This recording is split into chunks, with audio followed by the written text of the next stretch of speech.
Buenas noches a todos. Espero que ustedes estén bien en cada uno de sus estados, que se encuentren hoy regresando a casa después de pues un día bastante ajetreado, ¿verdad?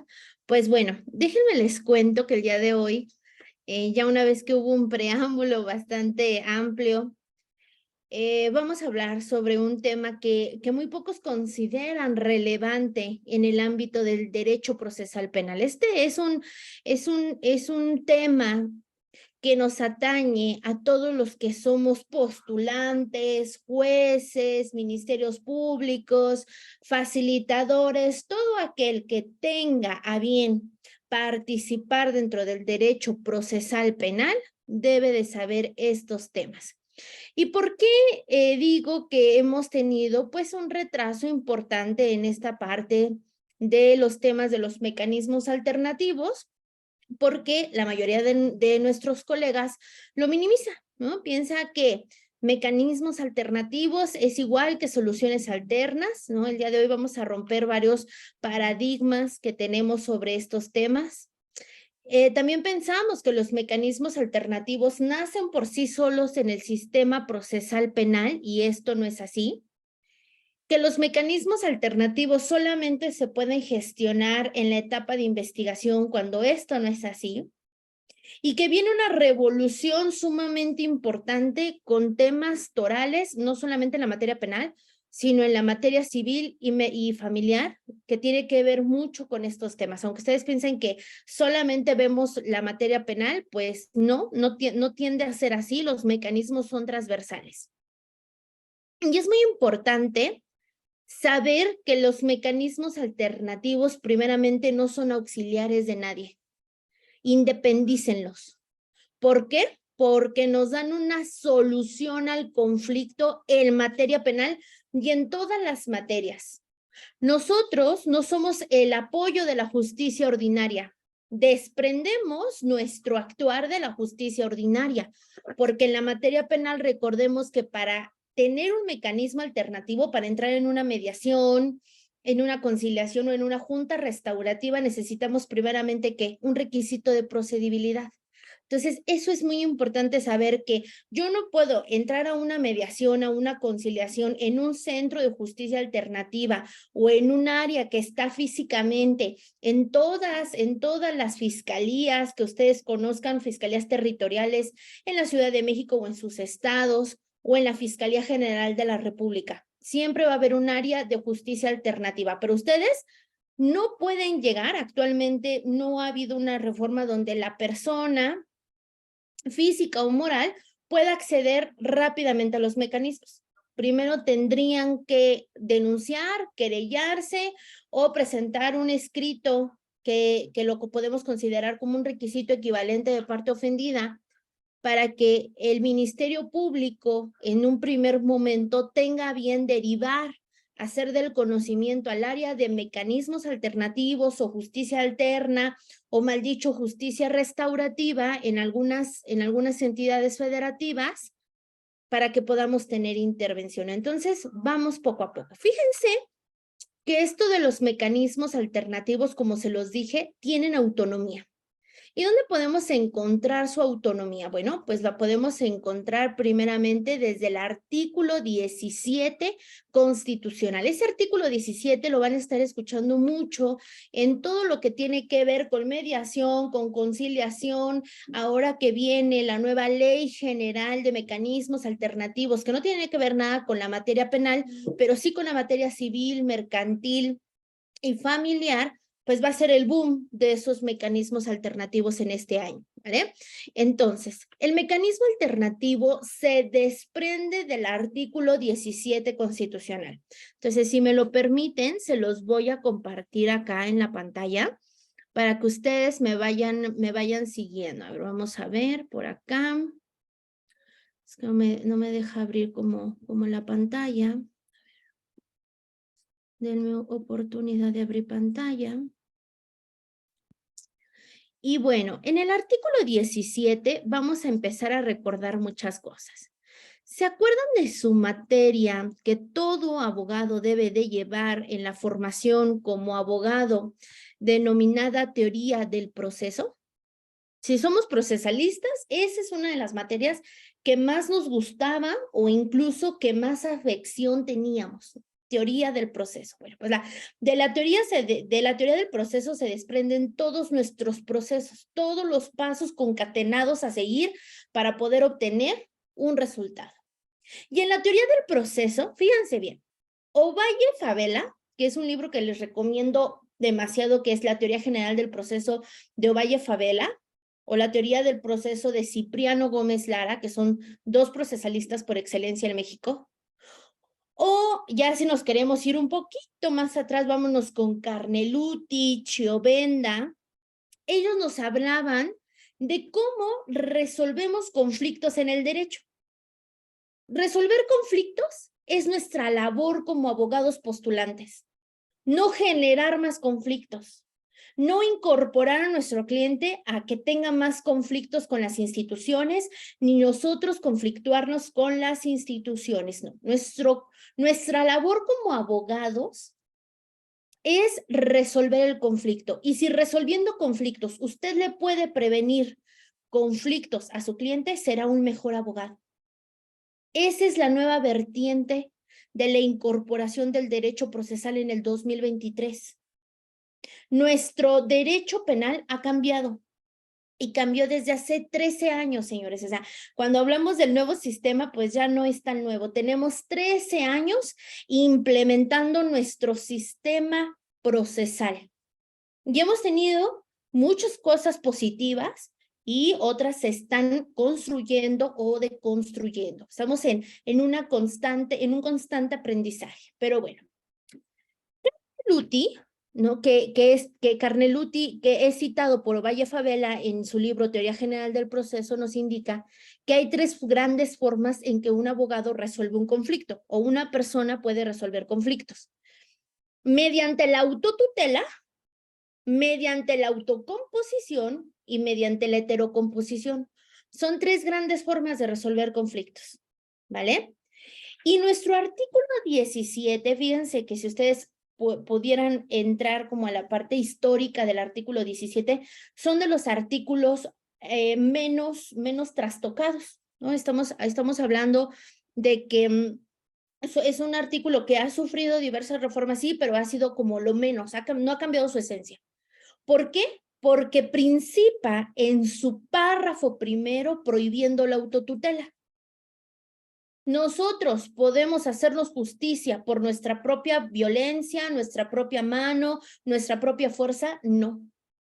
Por eso tenemos instituciones encargadas de administrar justicia. Por eso tenemos un juez de control e incluso tenemos tribunales de enjuiciamiento, que ellos son los que emiten el juicio final. ¿Para qué? Para que podamos obtener una sentencia. Bueno, pues en la materia penal y en toda, o sea, en general, está prohibida la autotutela. ¿Que hay autotutelas permitidas? Sí hay autotutelas permitidas en el derecho penal. Por ejemplo, la legítima defensa es una autotutela permitida, pero por una regla general, en su primer párrafo del artículo 17 nos habla precisamente de la prohibición de hacernos justicia por nosotros mismos y ejercer violencia. Ninguna persona podrá hacerse justicia por sí misma, ni ejercer violencia para reclamar un derecho. Incluso la violencia, como ustedes lo saben en la materia penal, es un agravante. Por lo tanto, nos permite a nosotros decir no podemos solucionar conflictos por medio de la violencia, ni ejercer nuestro derecho. Fíjense. Después de ahí, nos vamos a pasar al párrafo tercero. Ya vimos el párrafo primero, ya dijimos que la autotutela no está permitida. Y entonces, en el artículo 17, párrafo tercero, nos dice que siempre que se afecte la igualdad entre las partes, fíjense, vamos a empezar a hablar sobre principios. Y yo siempre se los he dicho a mis colegas, a mis alumnos en la licenciatura, a jóvenes, que si no respetamos el principio, muy probablemente no vayamos a poder obtener buenos resultados o los resultados que necesitamos del sistema. Por lo tanto, la igualdad entre las partes es un principio procesal contemplado en nuestro Código Nacional. Segundo, el debido proceso, segundo principio. U otros derechos en los juicios o procedimientos seguidos en forma de juicio, las autoridades deberán de privilegiar la solución al conflicto sobre un formalismo procedimental. Estamos ante la brecha total de que si yo deseo resolver mi conflicto, aún yo, que ya esté en juicio, que por principio general yo no puedo aplicar un mecanismo en juicio, yo no puedo aplicar un mecanismo, quiero llegar al acuerdo después del auto de apertura a juicio oral, por ejemplo. Entonces, si yo quiero romper el formalismo, ¿se puede? Sí, pero necesitamos fundamentar y motivar nuestra petición. ¿Qué pasa si ustedes llegan a un asunto donde prácticamente son asuntos desastrosos, donde prácticamente las partes no saben dónde están ni siquiera situadas dentro del proceso, y ustedes tienen la posibilidad de resolver el conflicto, aún ya estando fuera de las etapas procesales, donde se permitiría el acuerdo o la suspensión condicional del proceso? ¿Se permitiría? En principio, no. Pero invocando el párrafo tercero de siempre poder resolver el conflicto, siempre querer resolver el conflicto, se va a privilegiar la resolución efectiva de un conflicto. Pero no crean, fíjense que esas son de las cosas bien interesantes que hizo el legislador.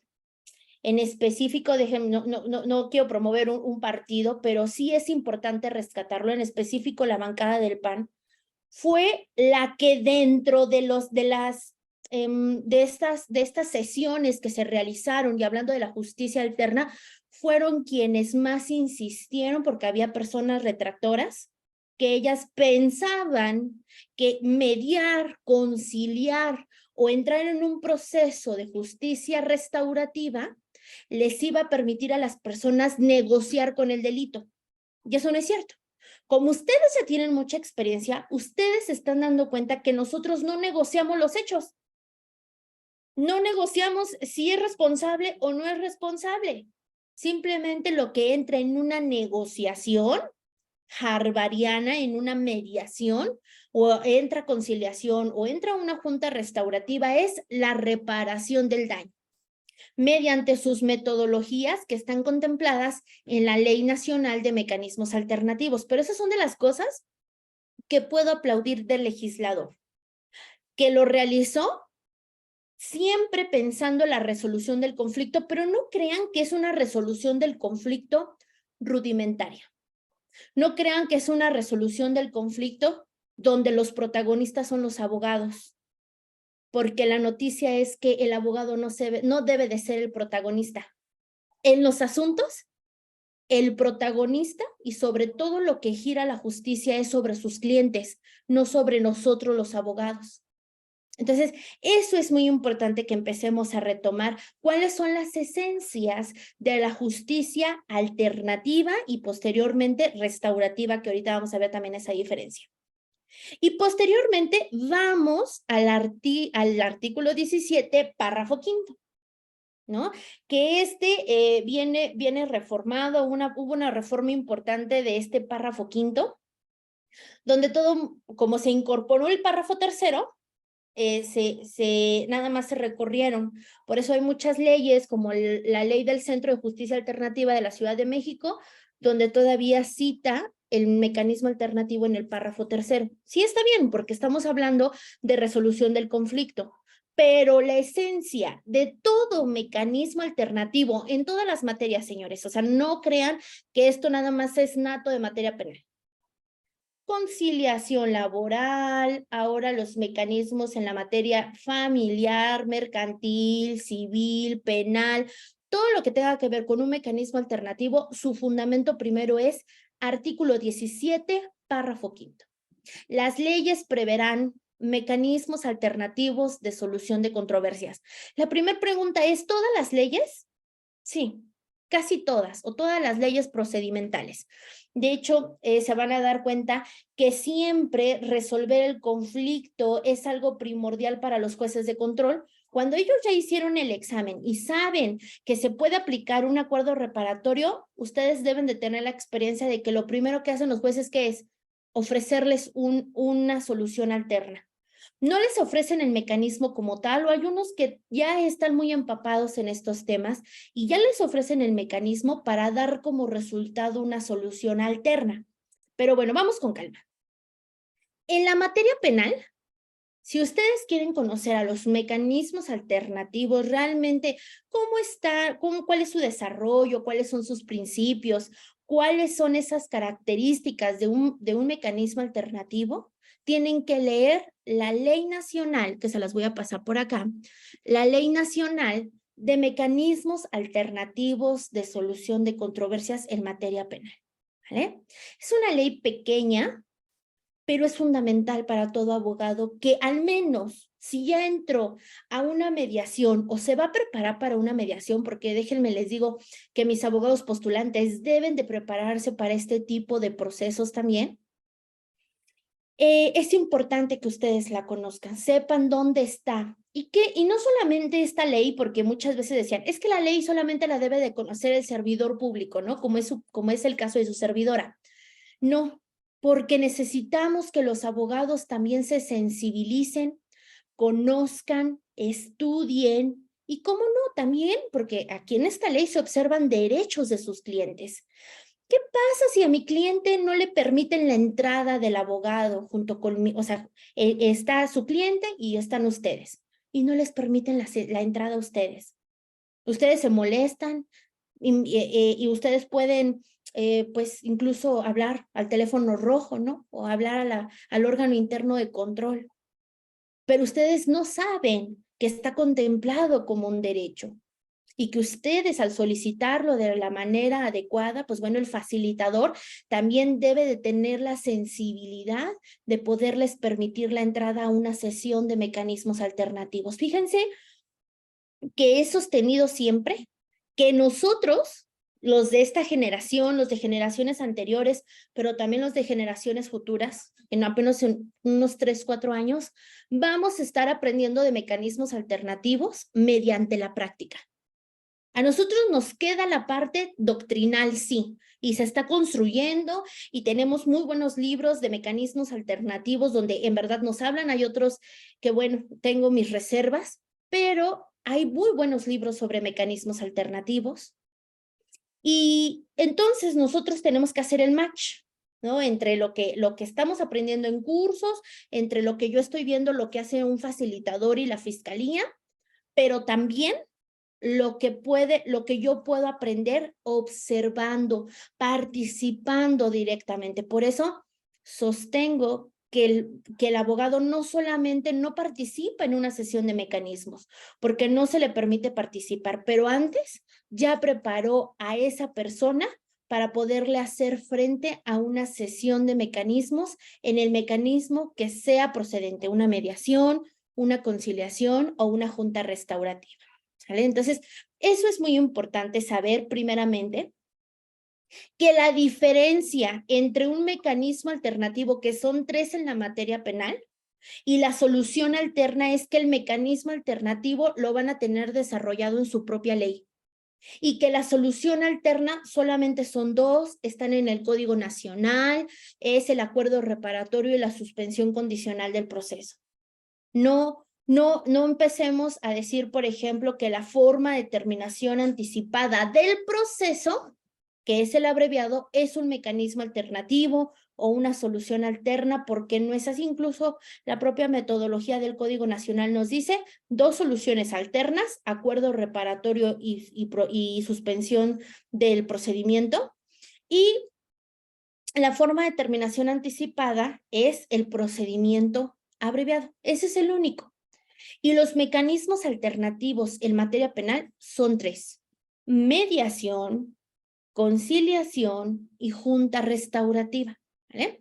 Entonces, esta ley, chicos, es muy importante lo que les voy a decir y yo creo que es rescatable lo que se está haciendo. Fíjense, He observado que el 70% de las audiencias donde ustedes van a celebrar un acuerdo o se aperturará esa oportunidad de solicitar la suspensión condicional del proceso, el abogado postulante es quien realiza las gestiones en ese momento en un receso que abre el juez de control para poder llegar a tal acuerdo o a tal plan de reparación.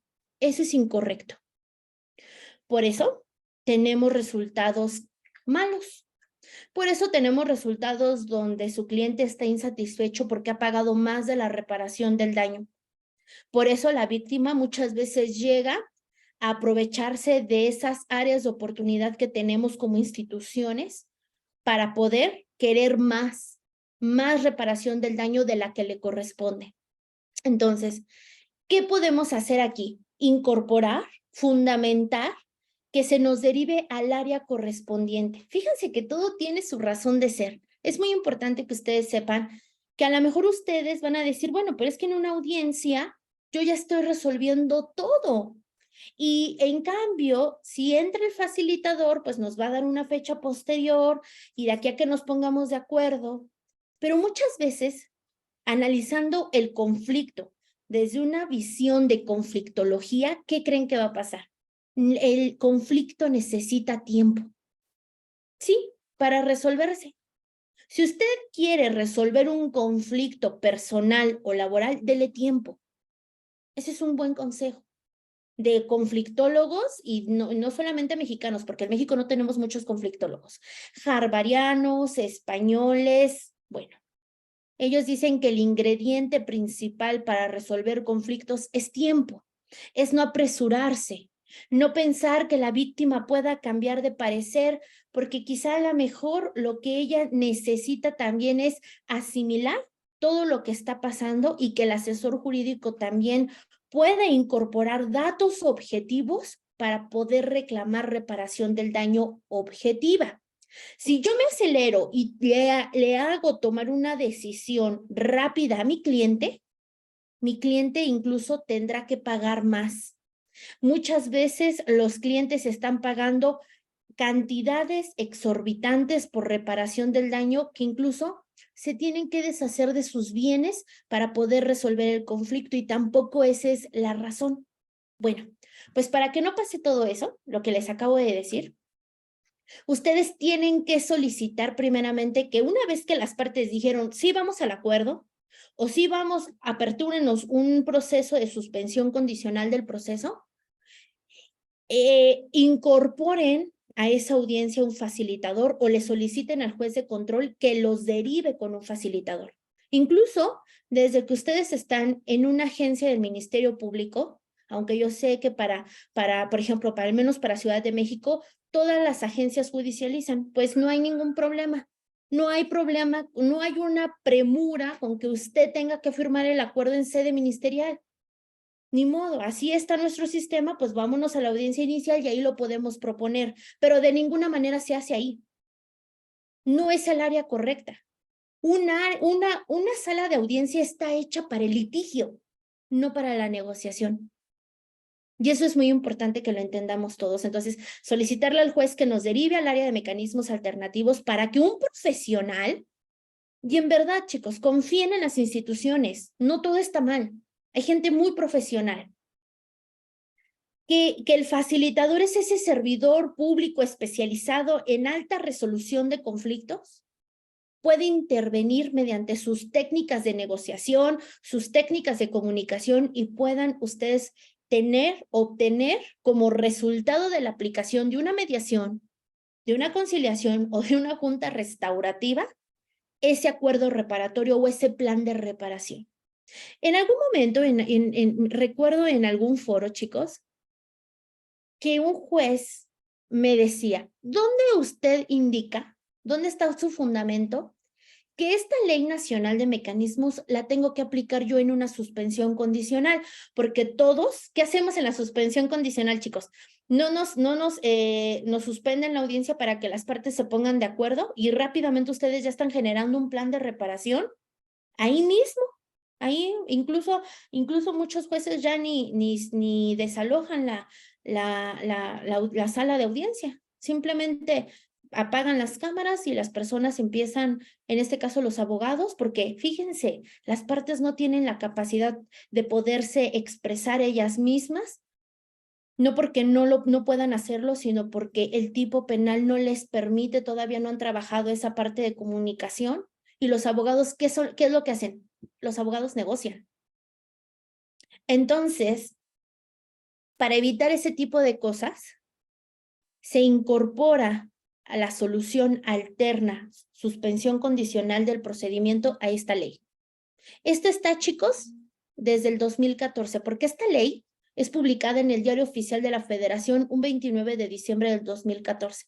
Y desde el 2014, chicos, está este texto. Es bien importante que ustedes siempre que quieran citar, cuando el Ministerio Público no les quiera derivar, cuando el juez diga, oye, pero en la suspensión no se puede aplicar un mecanismo, lo tengan ahí, en el artículo primero, párrafo primero, donde nos dice primeramente que estas disposiciones son de ley, son de orden público, interés social y de observancia general en todo el territorio nacional y tienen por objeto establecer principios, bases, requisitos y condiciones de los mecanismos alternativos de solución de controversias en materia penal que conduzcan a las soluciones alternas. Ahí está el fundamento.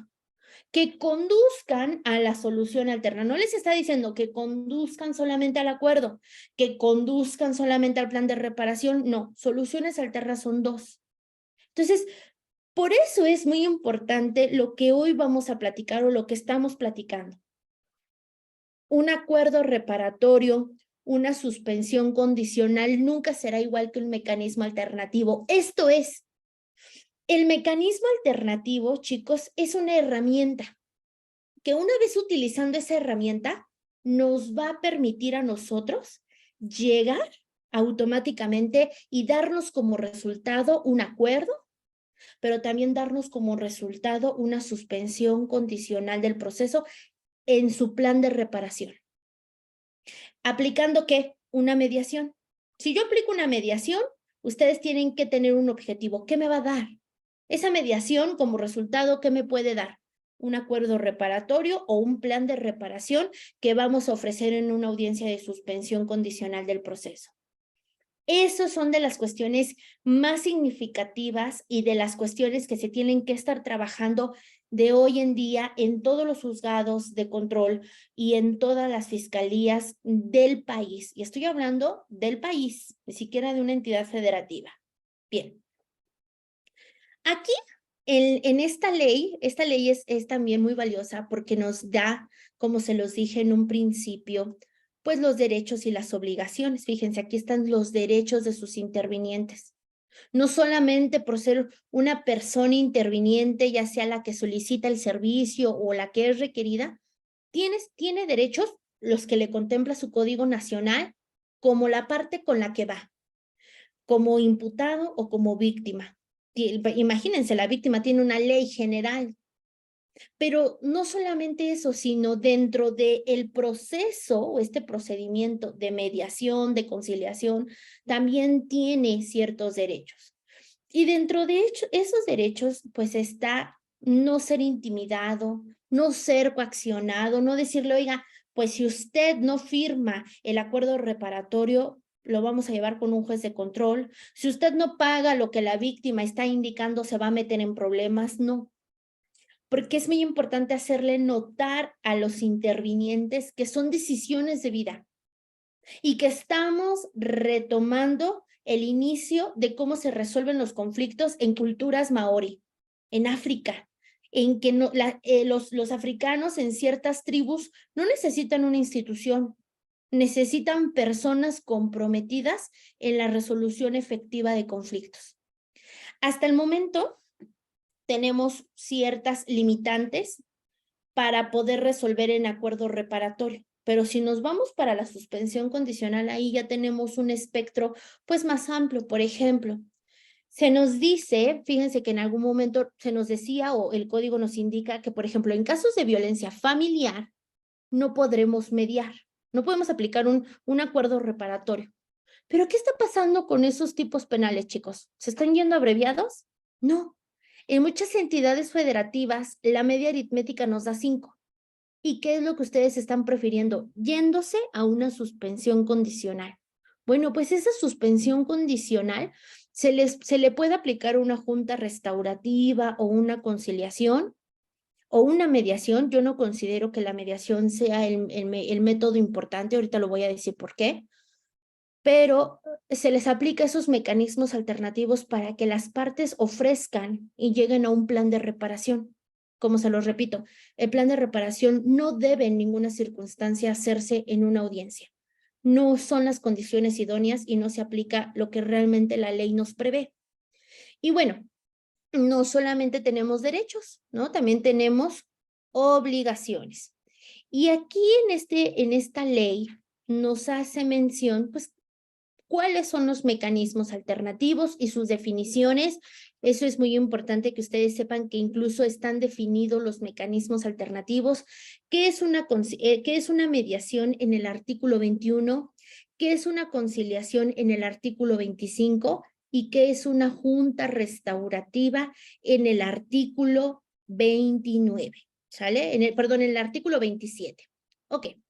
Rápidamente me gustaría que habláramos sobre estos conceptos, donde nos indica, bueno, pues que el mecanismo alternativo de mediación, pues es un mecanismo mediante el cual los intervinientes, en su libre ejercicio de su autonomía, buscan, construyen y proponen.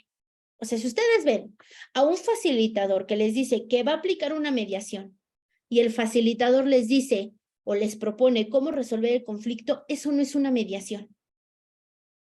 Vean el verbo rector, o sea, sus clientes, mediante el uso de técnicas de comunicación, preguntas abiertas, preguntas cerradas, van a generar las opciones para resolver el conflicto ellos mismos. Y en la mediación se utiliza cuando las personas tienen igual nivel de poder. Fíjense que en este tipo de mediaciones o en este tipo de encuentros hablamos mucho sobre el poder. Entonces, las personas cuando tienen un contacto con el facilitador va calibrando, el facilitador se va dando cuenta quién en esa relación de personas tiene poder, uno más que otro. Si hay diferente disparidad entre que uno tiene más poder y otro, no podemos aplicar mediación, porque siempre uno va a tener más poder que otro. Por eso, fíjense, es un dato curioso, en la materia laboral no se maneja la mediación. ¿Sí se dan cuenta que el único mecanismo preproceso o antes del proceso es la conciliación? Porque la conciliación me permite regular poderes. Cuando hay una disparidad de poderes, ahí, chicos, tenemos que aplicar conciliación. ¿Por qué? Porque la resolución del conflicto va a venir ¿de quién? Del facilitador. El facilitador los va a escuchar sus peticiones, va a escuchar sus necesidades, sus posiciones, pero sobre todo les va a dar a ellos una lista, un abanico de formas de resolución del conflicto efectivas. En cambio, en la mediación, las partes construyen. Por eso la mediación es más factible para procesos familiares, es más factible para cuestiones donde todavía hay una igualdad y no se abusa del poder. Bueno, esa es la diferencia, también vamos a ver esa diferencia entre una mediación y una conciliación, entre que la mediación, las partes resuelven por sí mismas. En cambio, la conciliación no resuelven ellos, sino que el facilitador les da opción de solución a la controversia. Fíjense, lo tenemos acá en el artículo 25. La diferencia es en el actuar del propio facilitador. Entonces, eso también es muy importante. Ahora bien, la junta restaurativa, y aquí quiero hacer un alto importante, pues la junta restaurativa se desprende de algo que en general nosotros conocemos como justicia restaurativa. Chicos, queridos colegas, necesitamos involucrarnos con la justicia restaurativa. Háganme caso, en verdad. Vamos a tener justicia restaurativa en el nuevo sistema procesal civil y familiar. Por lo tanto, si yo en materia penal no lo viví, es muy seguro que en la materia familiar lo haga. Entonces, yo les recomiendo que lean el pequeño libro de la justicia restaurativa de Howard Serr. Es un libro de 100 páginas. Es un libro que no les va a quitar, o sea, lo encuentran en PDF en la red. Y Howard Serr es el padre de la justicia restaurativa, no de la Junta, de la justicia. Y esto nos puede llevar, o sea, muchas horas hablando de justicia restaurativa, cuáles serían los principios de la justicia restaurativa, pero en la materia penal en México se empieza a ejecutar la justicia restaurativa en la materia penal. O sea, nace en la materia penal, pero no es exclusiva, ojo, no es exclusiva de la materia penal. Vamos a tener prácticas laborales mediante la justicia restaurativa, civiles, mercantiles y mucho más familiares en justicia restaurativa. Por eso les digo que este tema no lo tiren o no lo hagan a un lado, sino que al contrario, interésense más en este tipo de justicias, ¿vale? Bueno, pues la justicia restaurativa es una justicia que dice el mismo Howard Serr que sirve como parámetro, que es una brújula, que la puedes ocupar en todos los ámbitos de tu vida. Es más, que es una filosofía de vida, que la puedes ocupar tú para resolver tus conflictos. Que la justicia restaurativa va a tener 3 elementos. Si ustedes se dieron cuenta, en la mediación era 1 a 1, ¿no? Imputado-víctima. En este caso utilizan un lenguaje muy neutro. Ese lenguaje neutro es el denominado interviniente. Ya no le hablamos de imputado, ya no le hablamos de víctima, simplemente interviniente. Pero, ¿qué pasa cuando hablamos de junta restaurativa? La junta restaurativa es un género de la parte de la justicia restaurativa, o sea, de la justicia, que es lo general, se va a desprender un modelo denominado junta restaurativa. Para los que tienen ya conocimiento en adolescentes, esto, o sea, la justicia restaurativa es principio. De hecho, chéquenlo en el artículo 21 de la Ley del Sistema Integral para Adolescentes, es un principio de todo el sistema, nada de que solamente de procesos restaurativos, no, o sea, todo autoridad que tenga contacto con la adolescente debe de ser sensibilizado en justicia restaurativa. Bueno, pues la justicia es el género. Una de las especies de la justicia restaurativa es el denominado modelo junta restaurativa. Y la junta restaurativa sí identifica plenamente a la víctima u ofendido, al imputado y como tercer elemento a una comunidad. Tenemos 3 ámbitos que trabajar. Por eso yo siempre he dicho que la violencia familiar, aunque yo quiera terminar el conflicto mediante una suspensión condicional del proceso, este es el mecanismo adecuado. Juntas restaurativas.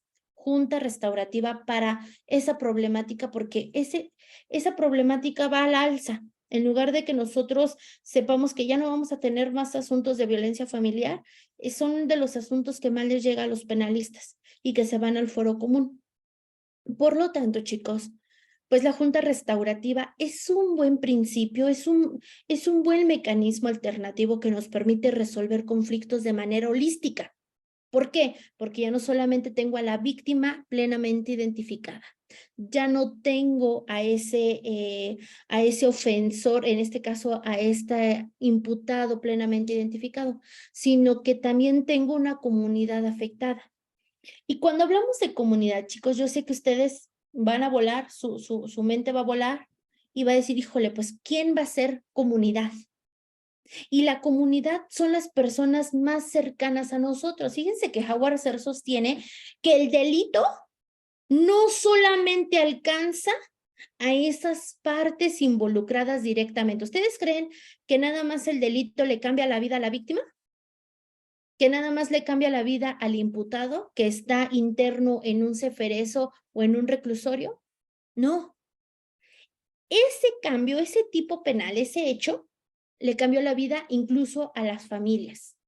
a su esposa, a su esposo, a sus padres, a sus hijos, a sus hermanos y en muchas otras líneas, una persona que en nuestra familia es recluida o ha sufrido un tipo penal es señalada. Aunque sea la víctima, ay, pobrecita, sufrió un delito, la violaron, abusaron de ella, le robaron el carro, abrieron su casa. Esa persona, aunque sea víctima, es señalada por la sociedad. Entonces, ¿qué es lo que busca este mecanismo alternativo aplicado en la materia penal? Pues nos vamos a dar cuenta que tenemos que mediante ese ejercicio de la autonomía, todos en conjunto, esos tres elementos, van a buscar, van a construir y van a proponer opciones de solución a la controversia, con el objetivo, de igual manera, lograr un acuerdo reparatorio o plan de reparación, pero es muy importante que sepamos qué es lo que va a atender ese acuerdo reparatorio o plan de reparación. Necesidades y responsabilidades individuales. O sea, yo, Polet, ¿cómo voy a responder a quien yo ofendí individualmente? Pero también tengo que responder ante una colectividad, en este caso a la comunidad.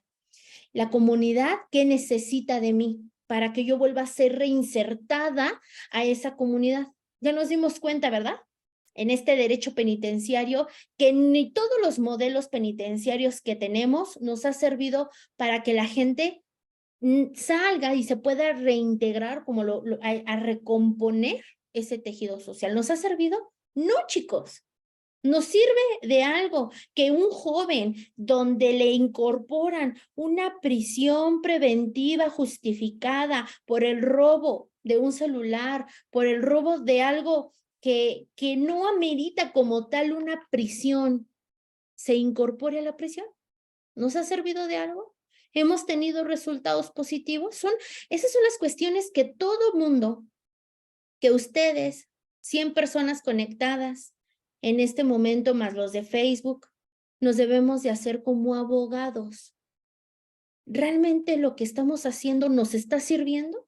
¿O es momento de tomar este sistema que está en marcha hace 13 años y necesitamos un cambio de mentalidad, pero también de acción? Porque esto es de hacer. O sea, lo que yo les vengo a compartir el día de hoy, lo tienen que hacer allá afuera, no aquí, es allá afuera. Y entonces, fíjense, no solamente con estas responsabilidades vamos a reintegrar a la víctima, porque como se los dije, también la víctima es estigmatizada, sino también a ese imputado y que en aras ya muy expansivas tengamos la recomposición de un tejido social. ¿Cuántas veces ustedes han participado en un proceso de justicia restaurativa? Muy pocas. Porque ¿qué es lo que quiere el abogado? Que ya rápido se resuelva. ¿Qué es lo que quiere el juez de control? Que rápido ahorremos los resultados. Y estos procesos son procesos de cambio.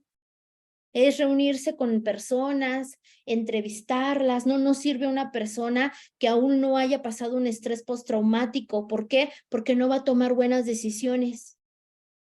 ¿Cuántas veces en verdad nuestra víctima le hemos encaminado a ciertas mediciones psicológicas para saber si está en la aptitud de tomar una decisión en un acuerdo reparatorio?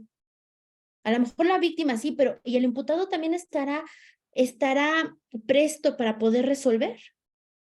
Tuvimos, ya para ir acotando, ir cerrando esta parte, tuvimos el año pasado ciertas reformas que las voy a tocar rápidamente, pero me parece que esto nos va a permitir entrar todavía mucho más al análisis de este tema bien interesante.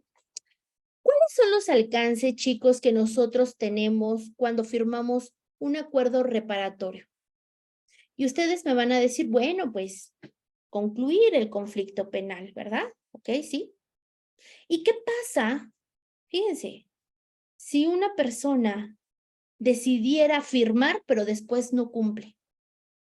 Yo sé que no es una cuestión del abogado, ya es una cuestión personal de sus clientes. En alguna entidad federativa, lo que le dicen a las personas es que ya no prosigue la investigación. Fíjense lo que hacen. ¿Por qué? porque se convierte en un tema civil, que vayan a las cuestiones civiles para solicitar su indemnización o una acción de lucro cesante o de daños punitivos, porque ya se agotó en la materia penal. ¿Ustedes creen que eso es correcto? No, señores. En cuanto una persona no cumpla el acuerdo reparatorio y a lo que se comprometió, si es diferido el acuerdo reparatorio, se prosigue la investigación o se prosigue desde donde se quedó para poder hacer el acuerdo reparatorio. O en esta parte de la suspensión condicional, se revoca la suspensión condicional y proseguirá el proceso penal hasta en donde vaya. Entonces, eso es muy importante. ¿Por qué? Porque muchas veces entramos en confusión y pensamos que, bueno, pues ya lo agotamos, ya no va a haber alguna otra oportunidad. Pues sí, sí hay oportunidad de proseguir la investigación, de incorporar elementos y de proseguir hasta la etapa en donde se suspendió para poder celebrar o el acuerdo o la suspensión condicional del proceso. Es muy importante que ustedes sepan que incluso el acuerdo reparatorio y el plan de reparación tiene requisitos. Si no cumple con los requisitos, estamos fuera. No estamos cumpliendo con sus formalidades. Y en eso tenemos gran responsabilidad. Fíjense, en el artículo 33, chicos, tenemos qué debe de contener el acuerdo reparatorio. Ustedes, como nosotros como postulantes, no solamente observamos cómo hace el trabajo el facilitador, qué decisiones va tomando su cliente. Ustedes pueden tomar el caso de que quisieran intervenir con su cliente, le quieran dar alguna opción. Ustedes pueden ir a esa sesión para poder asesorar jurídicamente a su cliente. Eso es importante. Pero también es importante que ustedes no solamente le revisen la ortografía al acuerdo reparatorio, porque esa no es nuestra función. Nosotros, como abogados, como orientadores jurídicos, como asesores jurídicos, nuestra función es más allá en el acuerdo reparatorio. Y es observar que cumplan con todos estos requisitos de su artículo 33 de la ley nacional. Desde una fecha, porque luego las fechas están mal, los años están mal, el mes está mal. ¿Hasta qué, chicos? Hasta crear correctamente las cláusulas que van a ser la parte toral de su acuerdo reparatorio. ¿Cuántos de ustedes saben qué tipo de cláusulas pueden pactar en un acuerdo o en un plan de reparación? Porque acuérdense que aquí dice requisitos de los acuerdos, pero ahí al legislador le falló ponerle o planes de reparación. ¿Qué puedo pactar? ¿Solamente cuestiones económicas? Si estamos en la cuestión económica, estamos mal. Vamos más allá. ¿Nunca les ha pasado tener un cliente que les indique que no les interesa la reparación del daño, pero les interesa más su seguridad? ¿Les interesa que esa persona que las agredió no las vuelva a agredir ni a ellas ni a sus familias? Sí. ¿Nunca les ha pasado que muchas veces dicen, oye, pero es que ya las lesiones me las curé en una farmacia similares? No gasté más que 200 pesos y la verdad es que no quiero los 200 pesos. Lo que yo deseo es que esa persona se comprometa a no repetir la conducta. ¿Por qué? Porque en el hecho de que él repita la conducta o yo me vea amenazada por esa persona, podemos reactivar o se puede abrir otra carpeta de investigación sin que pueda él acceder otra vez a un acuerdo reparatorio. Entonces, en la parte fracción cuarta de este artículo 33, todo es muy importante, pero acuérdense que pues estamos en esta parte introductoria. Nos dice que nosotros podemos crear obligaciones de dar, hacer y no hacer, ¿no? Entonces, siempre en los talleres nos ponemos a hacer cláusulas de dar, hacer o no hacer con respecto a los principios de la Ley General de Víctimas. ¿Qué pasaría si una persona como asesora jurídica le indicara al imputado que tiene que pagar la asesoría jurídica que pagó? Sí, me has dañado, me has perjudicado. tuve que contratar por las lesiones, por el tipo penal que ustedes consideren. Yo tuve que pagar a un asesor jurídico sin la necesidad de que yo tenga que hacerlo. ¿Se puede? Sí. Entonces, ¿eso se puede contemplar en una reparación del daño? Sí, tendríamos que ver los parámetros para que las autoridades, en este caso el facilitador y todas las demás, en caso de que sea evaluable por un juez de control, vean los parámetros para que esa persona, de acuerdo a la Ley General de Víctimas y al rubro de la reparación del daño, ustedes sepan que sí se pueden incorporar los honorarios de un abogado. Pero cuestiones razonables, chicos.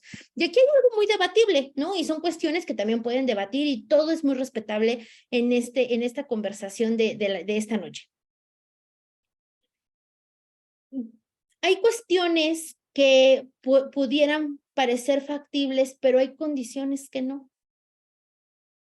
O sea, tenemos que ver las posibilidades de la víctima para poder pagar una asesoría de 1.5 millones de pesos. Eso no se puede, chicos. ¿Pero por qué no? ¿Por qué yo no puedo cobrar 1.5 millones por mi asesoría jurídica? Ok, vamos a ver.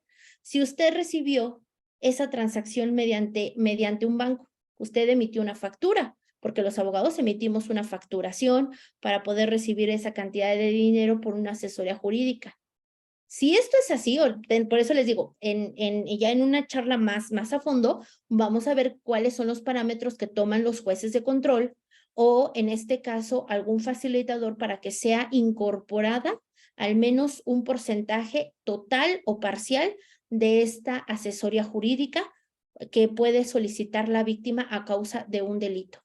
O sea, estamos experimentando muchas cosas en la cuestión de mecanismos alternativos. No solamente es, me robó mi celular, me lo va a reponer o me lo va a recompensar, pero esto no solamente es así, sino que va mucho más allá. Tenemos que tener la visión de que el acuerdo reparatorio es la oportunidad como si lo estuviera juzgando un juez de control. Fíjense, tiene tanta relevancia el acuerdo reparatorio que le pone fin, que si lo celebramos con un juez de control, se sobresee la causa. Imagínense lo importante que es este documento. No es cualquier cosa, al igual que los planes de reparación. No son cualquier cosa, ¿sale? Muy bien. Pues vamos a, bueno, una vez que ya vimos esta parte de los mecanismos alternativos, pues bueno, vamos a hablar un poco sobre, pues, el acuerdo reparatorio, ¿no? El acuerdo reparatorio, pues, es primeramente una de las soluciones alternas que contempla nuestro Código Nacional de Procedimientos Penales en su artículo del 186 en adelante. Es escrito. O sea, las personas deben de constar con su acuerdo por escrito, no es un acuerdo hablado, no es un acuerdo verbal, no es un acuerdo que consta por escrito porque la ley nacional les exige que debe de ser escrito, que el acuerdo reparatorio tenemos para poderlo solicitar desde la denuncia, querella o requisito equivalente hasta antes de la autoapertura a juicio oral. O sea, tenemos 2 etapas enormes, la de investigación y la intermedia, para solicitar nuestro acuerdo reparatorio.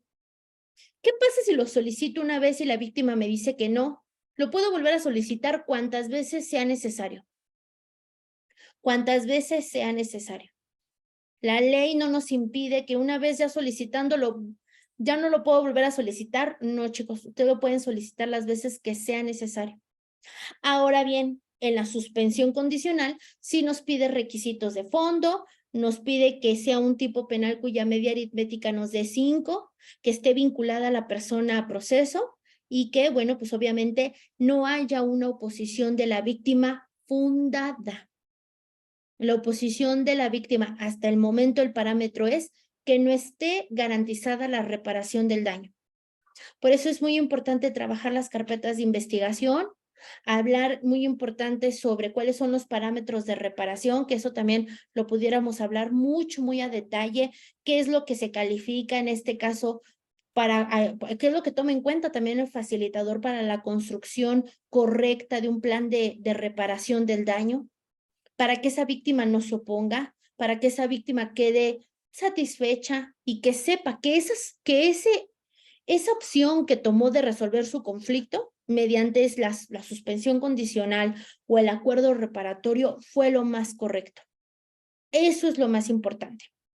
Y bueno, tenemos reformas importantes en el artículo 167, últimos 3 párrafos, chicos. Antes, las personas no podíamos o no podíamos intervenir como facilitadores para celebrar un acuerdo reparatorio porque una persona tenía una medida cautelar que no le permitía, en este caso, una prisión preventiva.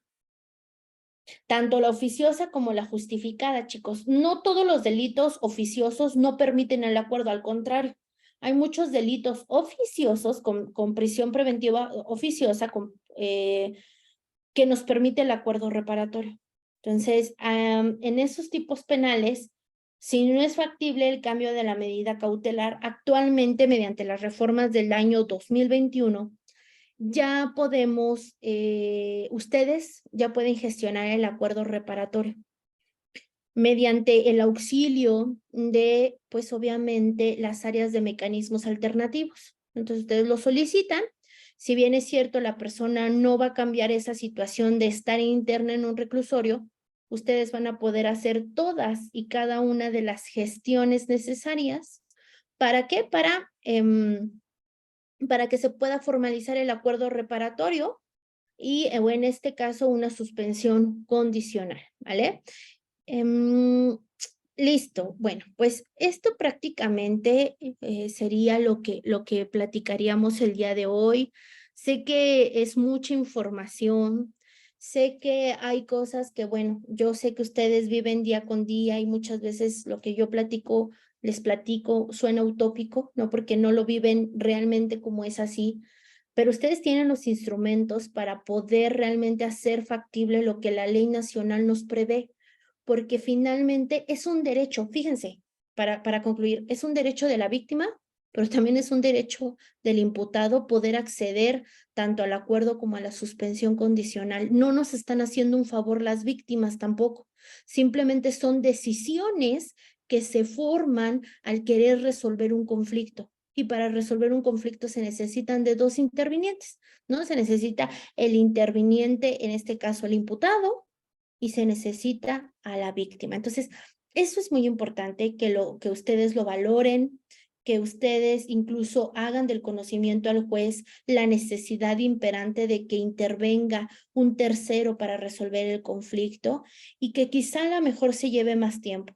En ese momento quizá su cliente ya quiera salir, en ese momento ya quieran resolver, pero está bajo la consigna de que la resolución sea amañada, que la resolución se sienta que fue incluso no equilibrada.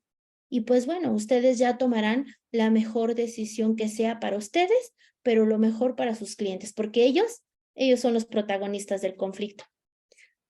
Manuel, le dejo. Muy bien, muchas gracias, maestra. Pues bueno, realmente una felicitación, 100 personas en plataforma y 80 viéndonos por Facebook Live, entonces congregaste 180 personas que quisieron adquirir conocimiento el día de hoy a través de ti. Los invitamos a adquirir su constancia de participación al 2221 14 25 70. Bueno, vamos a hacer una mecánica. Quien tenga alguna duda en relación al tema de la maestra, les pido que hagan uso de de su mano virtual en reacciones para que levanten la mano virtual y puedan preguntarle a la maestra Paulette alguna duda que tengan en cuanto al tema. Adelante, estimados abogados, el que guste, podemos proceder a preguntar.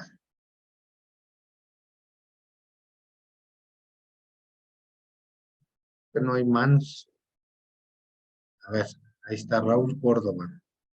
Adelante, Raúl Córdoba. Maestra, buenas noches. Buenas noches, Raúl. Excelente, me gustó mucho. Y a mí he estado ahorita estudiando mucho reparación del daño. Ya lo veo de otra forma ahorita después de escucharla a usted. Ya no es tan directamente enfocarse como yo lo estaba percibiendo.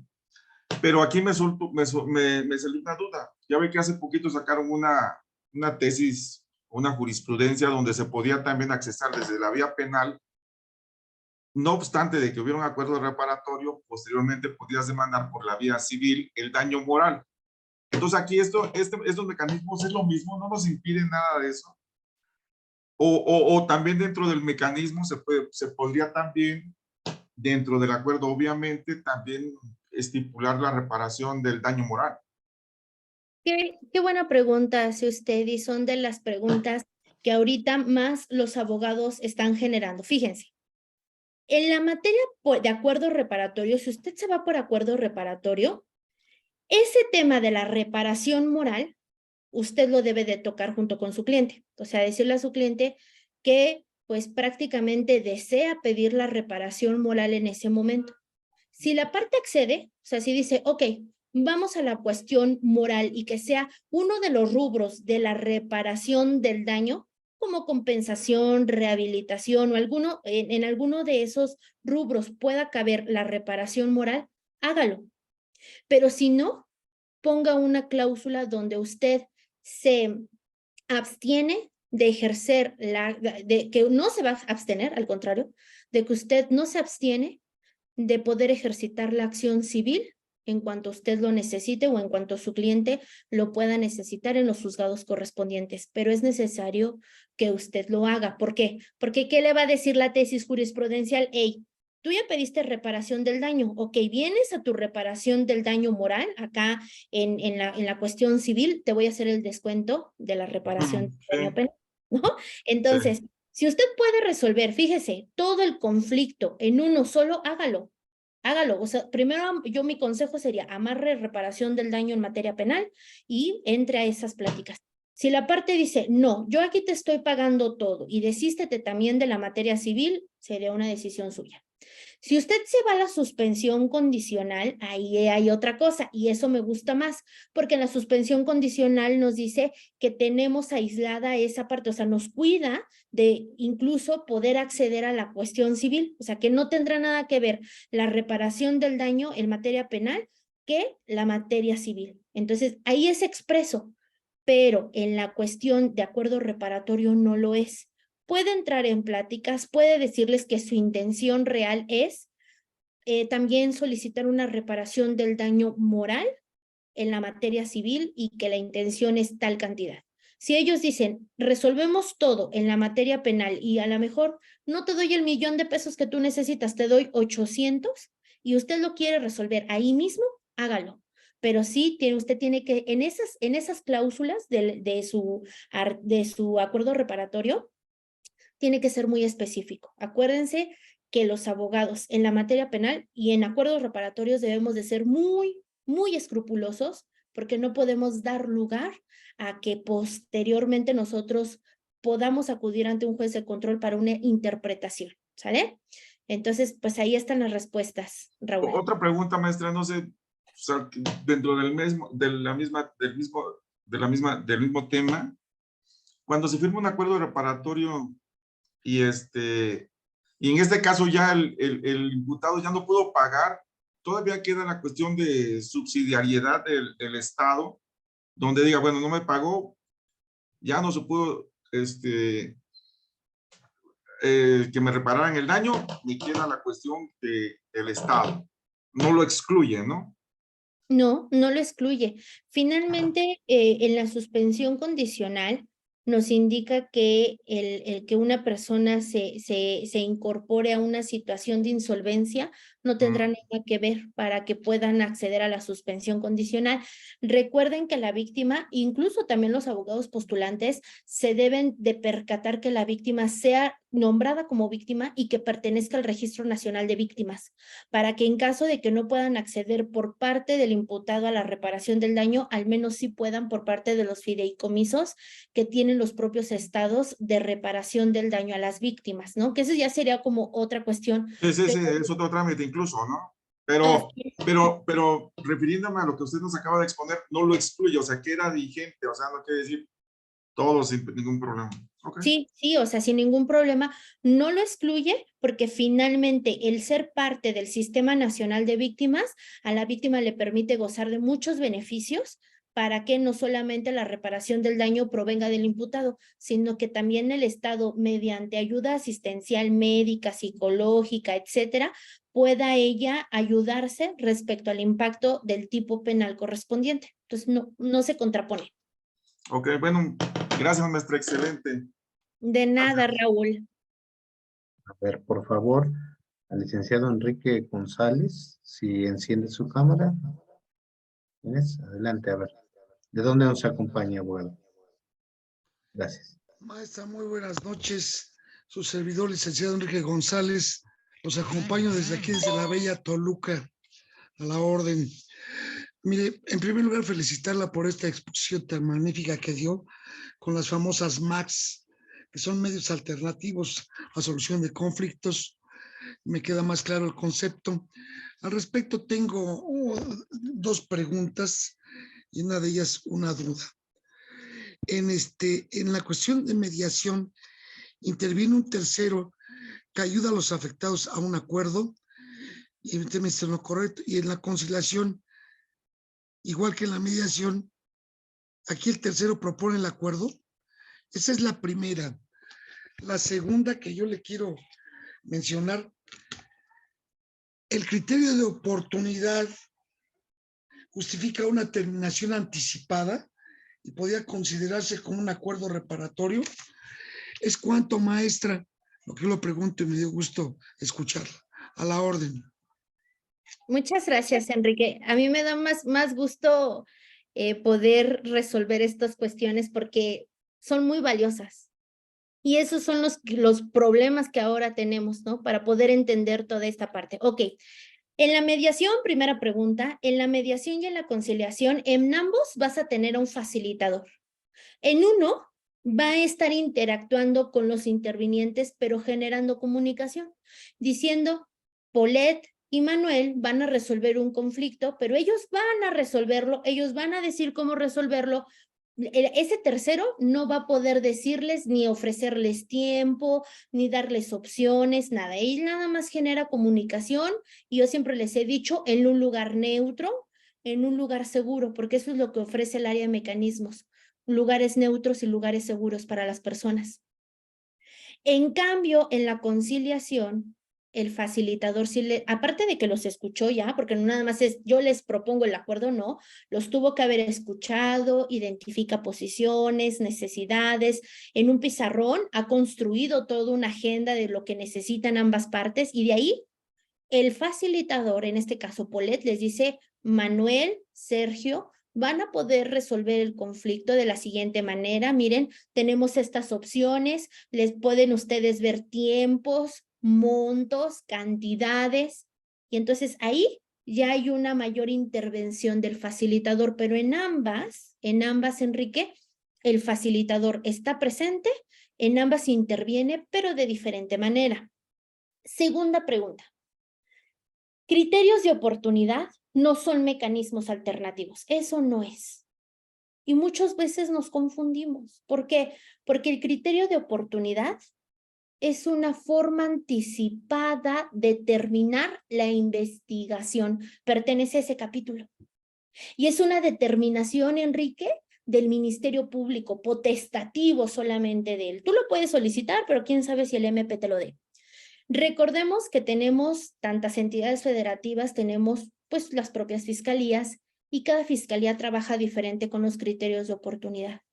Pero muchas veces se confunde el acuerdo reparatorio. ¿Por qué? Porque el criterio de oportunidad en uno de los supuestos del 256 te dice que la reparación del daño haya quedado garantizado. Y eso lo hace constar el agente del Ministerio Público y como resultado te da un cierre de carpeta de investigación por criterio de oportunidad. ¿Tu cliente tendría antecedentes? No, ni siquiera administrativos. En cambio, el acuerdo reparatorio sí ata a tu cliente a un antecedente administrativo. Eso es muy importante. ¿Por qué? Porque el área de mecanismos debe tener un seguimiento. Entonces, vamos a saber cuándo Paulette ya ha celebrado acuerdos reparatorios, porque recordemos que no podemos celebrar acuerdos reparatorios si ya firmamos otro del mismo tipo penal. Entonces, yo firmé hace un año uno por robo. ¿Puedo volver a firmar otro por robo? Ya, nunca más en mi vida. no aplica la regla de que en 5 años ya Polet va a volver a firmar otro acuerdo reparatorio. Eso no es así. Recuerden que hubo reformas. Entonces ya no, nunca más Polet va a volver a firmar por robo, ni en el foro común ni en el foro federal. En cambio, si yo me voy por un criterio de oportunidad, sí lo puedo hacer. ¿Por qué? Porque el criterio de oportunidad no tiene ningún antecedente, ni siquiera administrativo. El criterio de oportunidad nunca ha sido una barrera para poder acceder a otro tipo de beneficios. Entonces, si el abogado conoce del sistema, lo primero que va a querer acceder es un criterio de oportunidad. Ya te reparé el daño, está garantizada la reparación del daño. Ministerio Público solicita el criterio de oportunidad aquí en la cuestión sede ministerial de investigación inicial, se termina todo. Ni siquiera tengo que someter a mi cliente al acuerdo reparatorio. Entonces, acuerdo y criterio de oportunidad no es lo mismo, ¿sale? Muy bien, pues creo que ya no hay ninguna duda. Por Facebook hay muchos saludos, hay 90 personas viendo en este momento. Antes de que cerremos esta participación, le vamos a hacer entrega de su reconocimiento a la maestra, pero le voy a ceder el uso de la voz a mi compañera, la abogada Jovita Márquez, a fin de que dirijan unas palabras de agradecimiento a la maestra. Adelante, Jovita, por favor. Gracias, maestro, por cederme el uso de la voz. Muy buenas noches a todos y a todas. Una cualidad de la justicia es hacerla pronta y sin dilaciones. Hacerla esperar es injusticia. Jean de Bruyet.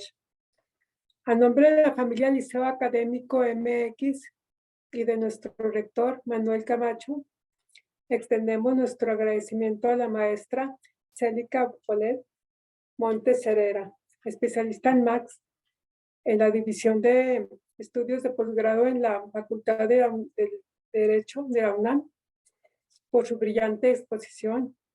Diferencias entre los MAX en materia penal y soluciones alternas, un tema tan relevante para nuestra sociedad.